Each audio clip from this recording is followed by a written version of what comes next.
বাংলাদেশের তো আপনার যখন আমাদের যিনি প্রাক্তন প্রধানমন্ত্রী শেখ হাসিনা জবের থেকে উনি ওখান থেকে চলে এসছেন এবং যেভাবে ওনাকে ওখান থেকে বাধ্য হয়ে ওনার যে বাংলাদেশ ত্যাগ করতে হলো আমরা সবাই জানি।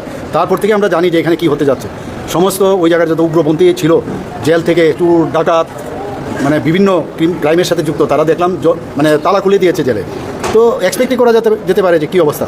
এবং যেহেতু এটা একটা ইন্টারন্যাশনাল বিষয়, এই বিষয়ে এখান থেকে আমাদের সবসময় আমাদের যা নিয়ম সেই অনুযায়ী সব রিপোর্ট আমরা দিল্লিতে আমরা জানিয়েছি এবং যে কোনো পরিস্থিতিতে যাদের we are already ready for any situation.